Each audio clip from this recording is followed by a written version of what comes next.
عزیزان گرامی، اللہ کریم نے اپنے پاک کلام میں ارشاد فرمایا قد جاءکم من اللہ نور و کتاب مبین۔ اب اس کا ترجمہ اللہ تعالیٰ نے فرمایا کہ تمہارے پاس آ گیا۔ یہاں اگر ہم غور کریں تو رب فرما رہا ہے تمہارے پاس آ گیا۔ آگے دو چیزوں کا ذکر ہے، ایک ہے نور اور دوسرا ہے کتاب مبین۔ بعض لوگوں نے کہا کہ نور اور کتاب مبین سے مراد ایک ہی ہے، حالانکہ ایسا نہیں۔ نور سے مراد مفسرین نے بیان کیا ذات مصطفیٰ ہے۔ قرآن ذات مصطفیٰ کو نور سے تعبیر کر رہا ہے، کہیں نور سے اور کہیں سراج منیر سے تعبیر کرتا ہے۔ نور سے حضور کو تعبیر کیا اور ساتھ اس نور کی آمد کا ذکر بھی فرمایا کہ تمہارے پاس آ چکا ہے، آ گیا ہے۔ وہ جو نور ہے، جو ذات مصطفیٰ ہے، وہ تمہارے پاس آ گئے۔ تو رب تعالیٰ اس نور کی اس کائنات میں آمد کا ذکر فرما رہا ہے، اور اس نور سے ذات مصطفیٰ ہے۔ یہ جو ہم نعرے لگاتے ہیں، آمد مصطفیٰ مرحبا مرحبا، میرا خیال ہے یہ نعرہ یہاں سے نکلتا ہوا نظر آ رہا ہے کہ رب اعلان فرما رہا ہے، اور جن کے پاس نور آ رہا ہے وہ اس نور کی آمد پر نعرے لگا رہے ہیں۔ آمد مصطفیٰ مرحبا مرحبا، آمد مصطفیٰ آمد مصطفیٰ۔ عزیزان گرامی، حضور علیہ السلام کو قرآن نے نور کہا، تو میں یہاں حدیث سے نور آپ کے سامنے بیان کرنا چاہوں گا تاکہ ہمارے ایمان اور مضبوط ہو جائے حضور کی نورانیت کا بیان سن کر۔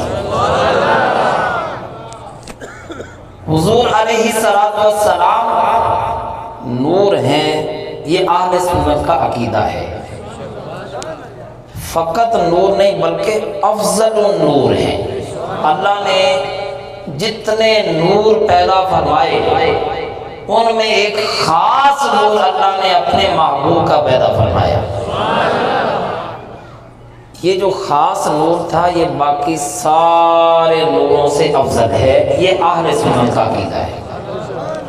ایسا نہیں کہ ہم حضور کو نور مان کر تو حضور کی بشریت کا انکار کرتے ہوں۔ اہل سنت کا یہ بھی عقیدہ ہے کہ حضور کی تخلیق نور سے ہے، اور اس کائنات میں حضور لبادہ بشر میں تشریف لائے، اور قرآن پاک سے آپ کی بشریت بھی ثابت ہے، لیکن ہم اہل سنت حضور کی بشریت کو یوں سمجھتے ہیں کہ حضور بشر ہیں لیکن افضل البشر ہیں۔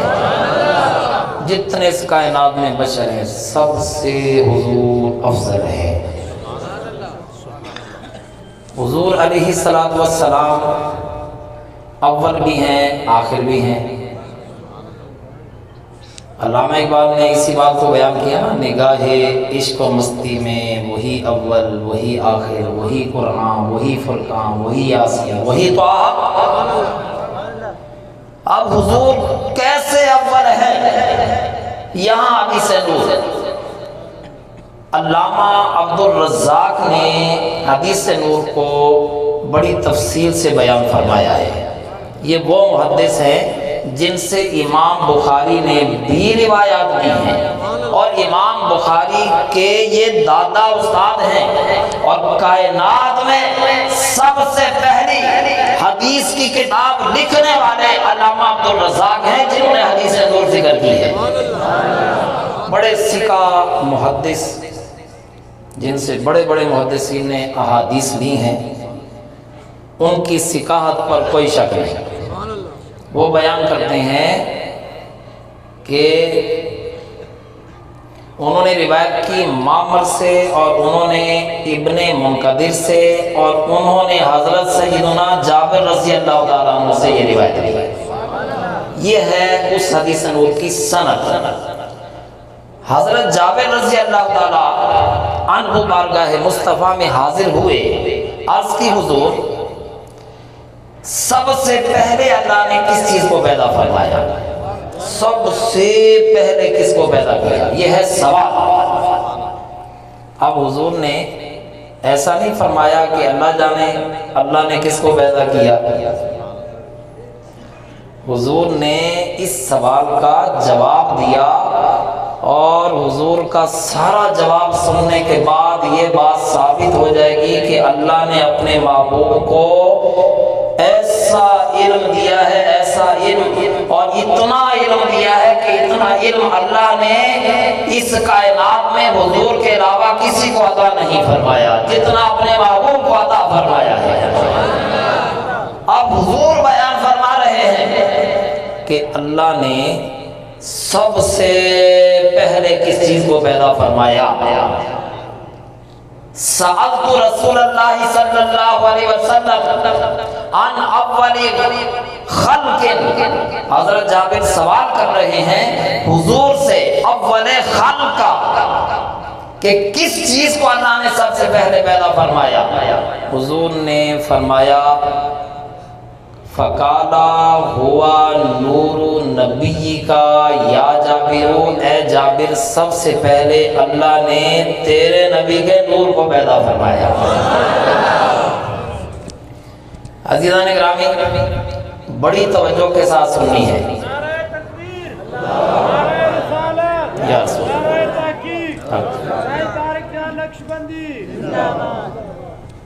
ماشاء اللہ۔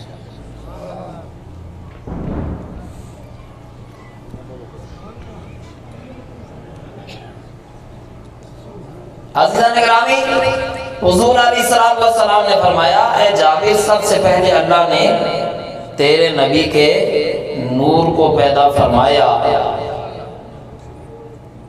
پھر اس کے بعد اللہ نے اس نور میں ہر خیر کو پیدا فرمایا۔ ثم خلق فیہ کل خیر، اللہ نے اس میں ہر خیر کو پیدا فرمایا۔ اب اس نور میں کون کون سی خیر پیدا ہوئی ہے، جب حدیث نور پوری سنیں گے پتہ چل جائے گا اللہ نے اس نور میں کس کس خیر کو پیدا فرمایا۔ ثم خلق بعدہ کل شیء، پھر اللہ نے اس نور سے ہر شے کو پیدا فرمایا۔ اے جابر ہر شے کو کیسے پیدا فرمایا؟ فرمایا اللہ نے تیرے نبی کے نور کو پیدا فرمایا تو اس نور کو 12,000 سال مقام قرب میں رکھا۔ کہاں رکھا؟ مقام قرب میں رکھا۔ کتنا عرصہ؟ 12,000 سال۔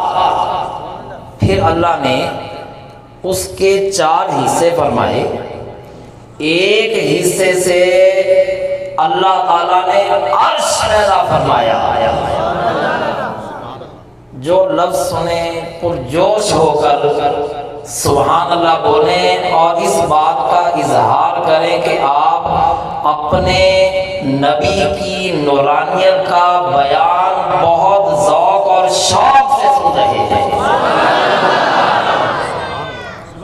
فرمایا اس نور کے 4 حصے فرمائے جس کو 12,000 سال اللہ نے اپنے مقام قرب میں رکھا۔ دیکھا دنیا اللہ کا قرب تلاش کرنے کے لیے نماز، روزہ، زکوٰۃ، عبادتیں، ریاضتیں، صدقات و خیرات، ذکر و اذکار، یہ سارے ہم کس لیے کرتے ہیں؟ تاکہ ہمیں اللہ کا قرب مل جائے۔ اور ہمارے آقا وہ ہیں کہ اللہ نے ان کا نور بنایا تو سب سے پہلے رکھا ہی اپنے قرب میں ہے، اور وہ بھی 12,000 سال۔ 12,000 سال اپنے قرب میں رکھا، پھر اس کے 4 حصے فرمائے، ایک حصے سے اللہ تعالیٰ نے عرش کو پیدا فرمایا اور دوسرے حصہ نور سے اللہ نے کرسی کو پیدا فرمایا۔ قرآن پاک میں بیان ہے کرسیہ السماوات والارض، وہ اللہ کی کرسی کہ ساری زمینیں اور سارے آسمان کا وہ کرسی احاطہ کر لیتی ہے، اتنی بڑی۔ کس سے اللہ نے بنایا؟ حضور کے نور سے بنایا، اور ایک حصے سے اللہ نے عرش اٹھانے والے فرشتے اور کرسی کے خازن فرشتے پیدا فرمائے۔ چوتھے حصے کو اللہ تعالیٰ نے مقام محبت میں 12,000 سال رکھا۔ کہاں بولے؟ مقام محبت میں کتنا عرصہ رکھا؟ بولیں 12,000 سال۔ کوئی دائیں بائیں نہ دیکھے، توجہ صاحب ادھر، اور ساتھ ساتھ آپ سے میں پوچھ سکتا ہوں، آپ بولیں کہ اپنی زبان سے اظہار کریں، جیسے میں بول رہا ہوں ثواب حاصل کر رہا ہوں، آپ بولیں گے آپ کو بولنے کا بھی ثواب ملے گا۔ تو اللہ نے حضور کے نور کے چوتھے حصے کو مقام محبت میں 12,000 سال رکھا۔ یہ 1000 کا لفظ بول رہا ہوں، 12 سال نہیں اور 1200 سال بھی نہیں، 12,000 سال۔ ہم جس نبی کے امتی ہیں اس نبی کے نور کو رب نے 12,000 سال مقام محبت میں رکھا ہے، تو ہم اسی نبی کے امتی ہیں۔ ہمیں تو خوش ہونا چاہیے کہ ہم بڑے عظیم نبی کے امتی ہیں جن کے نور کو اللہ نے 12,000 سال مقام محبت میں رکھا۔ حضور فرماتے ہیں 12,000 سال کے بعد اللہ نے پھر اس کے 4 حصے فرمائے۔ ایک حصہ نور سے اللہ نے قلم کو پیدا فرمایا۔ نہیں، میں پھر بولوں گا اور پھر آپ نے سبحان اللہ بولنی ہے، مجھے پتا چلے کہ آپ بہت توجہ سے سن رہے ہیں اور اپنا ایمانی تقاضا پیش کر رہے ہیں، حضور سے محبت کا اظہار کر رہے ہیں۔ حضور نے فرمایا 12,000 سال کے بعد 4 حصے فرمائے، ایک حصے سے اللہ نے قلم کو پیدا فرمایا، قلم کو پیدا فرمایا۔ دوسرے حصہ نور سے اللہ نے لوح کو پیدا فرمایا۔ آپ کو پتہ ہے قلم کیا ہے اور لوح کیا ہے؟ حدیث پاک میں آتا ہے جب اللہ نے قلم کو بنا دیا، لوح کو بنا دیا، تو اللہ نے قلم کو حکم دیا کہ لکھ۔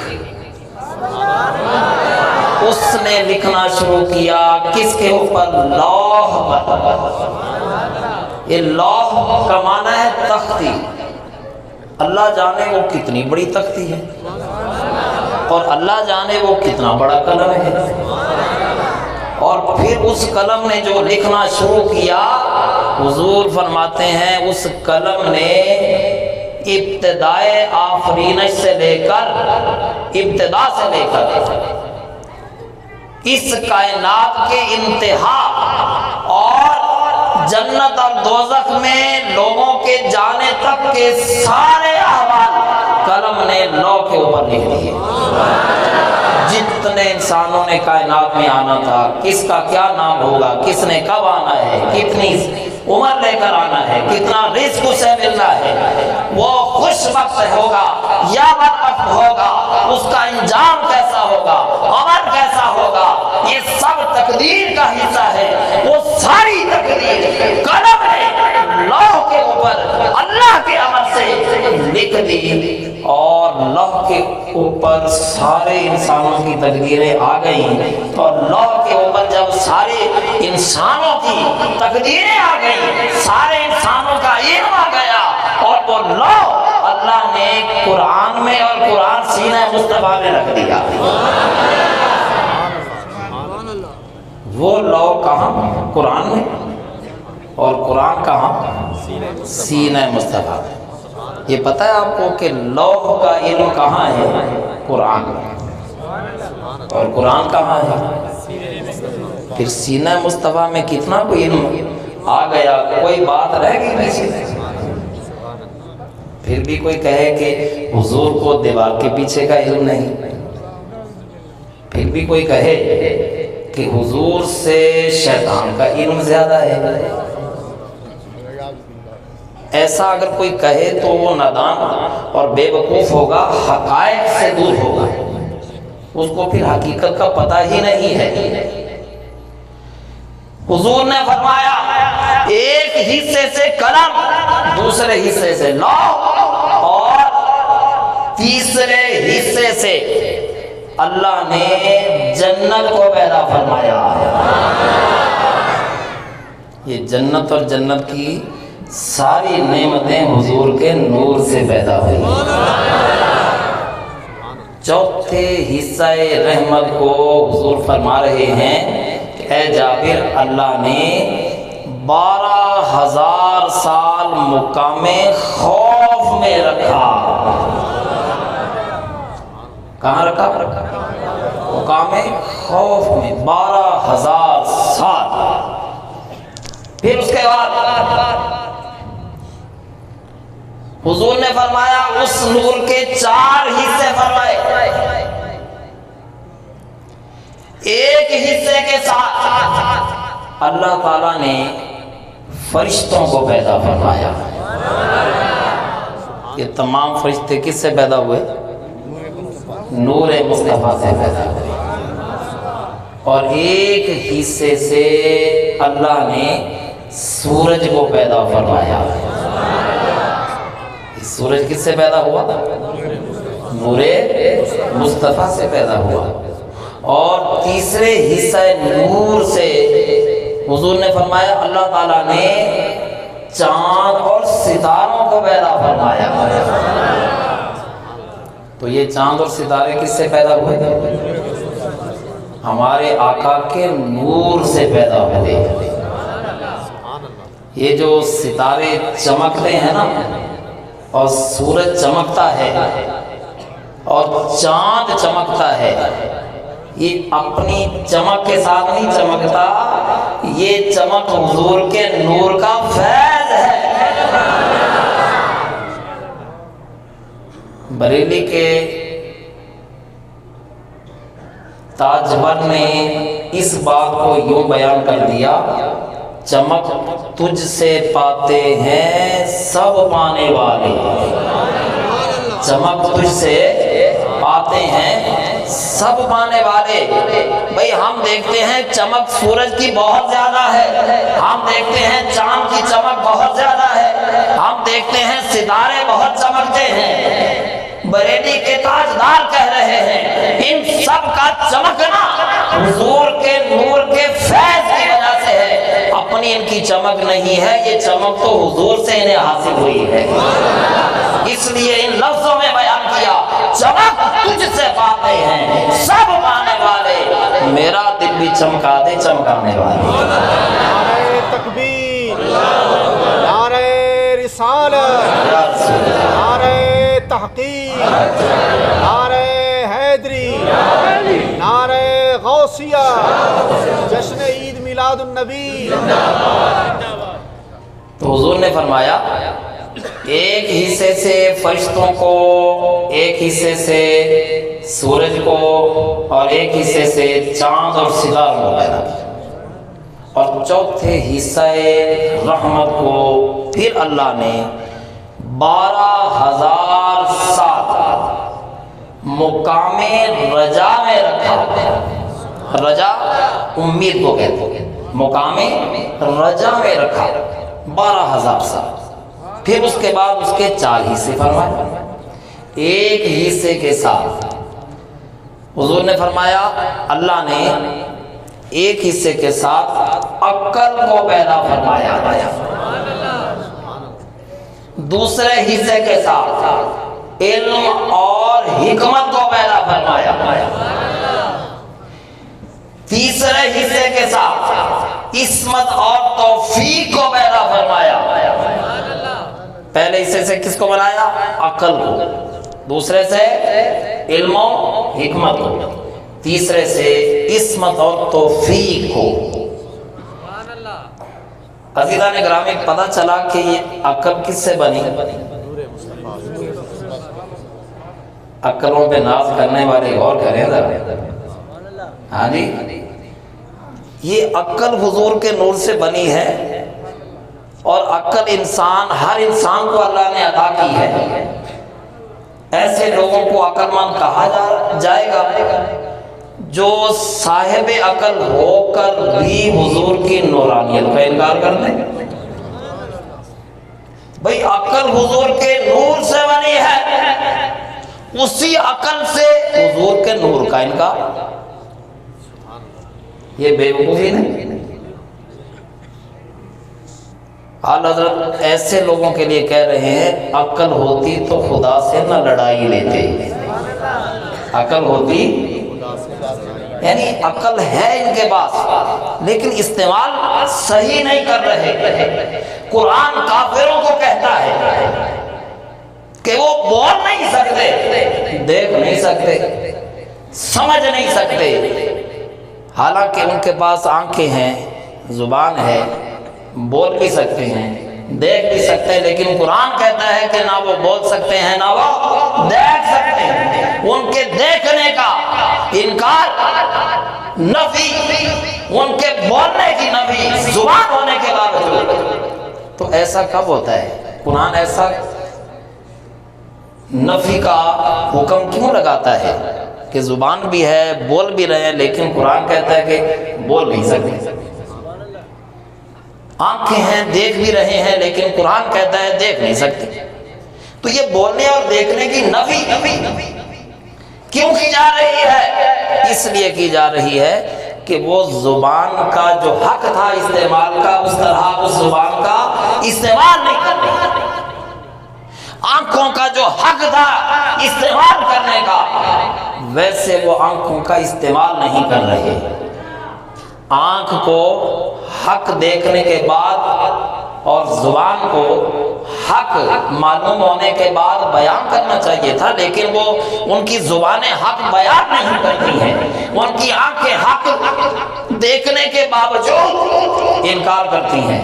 تو پھر قرآن نے کہا یہ حق کا انکار کرتے ہیں تو ہم ان کی آنکھ اور زبان کا ہی انکار کر دیتے ہیں، نفی کر دیتے ہیں کہ یہ ان زبان اور آنکھ کا صحیح استعمال ہی نہیں کرتے۔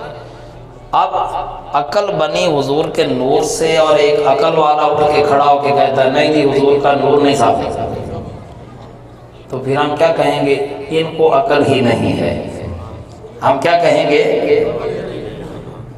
بلکہ ہم کہیں گے ان کی عقل ہی نہیں ہے، ان کی عقل ہی نہیں ہے، یہ بے وقوف ہیں، یہ نادان ہیں، عقل کا صحیح استعمال نہیں کر رہے۔ جس چیز سے عقل بنی ہے اس عقل کا غلط استعمال کر کے اسی چیز کا انکار کر رہے ہیں۔ تو حضور نے فرمایا عقل کس سے بنی؟ حضور کے نور سے۔ علم اور حکمت کس سے؟ حضور کے نور سے۔ عصمت اور توفیق کس سے؟ حضور کے نور سے۔ تو حضور نے فرمایا چوتھے حصے کو پھر اللہ نے 12,000 سال کے لیے مقام حیا میں رکھا۔ نہیں، اب آپ نے ذوق نہیں دکھایا بھئی، آپ نے 12,000 بھی لفظ سن لیا اور پھر مقام حیا میں حضور کا نور ہونا، رکھا جانا یہ بھی سن لیا، اور پھر محبت کا اظہار نہیں کیا۔ حضور کے نور کو 12,000 سال تک اللہ نے مقام حیا میں رکھا۔ پھر اللہ نے اس نور پر نظر ڈالی جو 12,000 سال سے مقام حیا میں ہے، اس پر اللہ نے نظر ڈالی۔ اس پر اللہ نے جب نظر ڈالی تو حضور نے فرمایا کہ میرے نور سے پسینہ نکلنے لگا، قطرے ٹپکنے لگے، اللہ نے اس نور سے ٹپکنے والے ہر قطرے سے کسی نہ کسی نبی یا رسول کی روح کو پیدا فرما دیا۔ گویا اس نور سے کم و بیش 1,24,000 قطرے ٹپکے، اور ہر قطرے سے اللہ نے نبی یا رسول کی روح کو پیدا کیا۔ تو سارے نبیوں اور رسولوں کی روحیں کس سے؟ حضور کے نور سے پیدا ہوئی۔ حضور نے فرمایا پھر ہر نبی کی روح جو پیدا ہوئی اس نے سانس لیا، ہر سانس سے اللہ نے ولیوں کی روحوں کو پیدا فرمایا اور شہیدوں کی روح کو پیدا فرمایا اور اصحاب سعادت کی روح کو ان کے سانس لینے سے اللہ نے پیدا فرمایا۔ نبیوں کی روح نور مصطفیٰ سے، اور پھر ان روحوں نے جو جو سانس لیا، ہر سانس سے اللہ نے کوئی ولی، کوئی شہید، کوئی اصحاب سعادت اس کی روح کو پیدا فرمایا۔ حضور نے فرمایا اے جابر، اللہ نے تیرے نبی کے نور سے عرش کو، کرسی کو، لوح کو، قلم کو، کر و بیاں کو، فرشتوں کو، سورج اور چاند کو، عقل کو، علم اور حکمت کو، چاند اور ستاروں کو، جنت اور جنت کی ساری نعمتوں کو اللہ نے تیرے نبی کے نور سے پیدا فرمایا۔ پھر اے جابر، اس نور کے لیے اللہ نے 12,000 پردے بنائے۔ کتنے پردے؟ 12,000 پردے، اور یہ نور ان پردوں سے گزارا گیا۔ ہر پردے میں یہ نور 1,000 سال رہا۔ ہر پردے میں 1,000 سال یہ نور رہا، پھر دوسرے پردے میں 1,000 سال، پھر 1,000 سال اگلے پردے میں، اس طرح 12,000 پردوں میں حضور کا نور پہنچتا گیا۔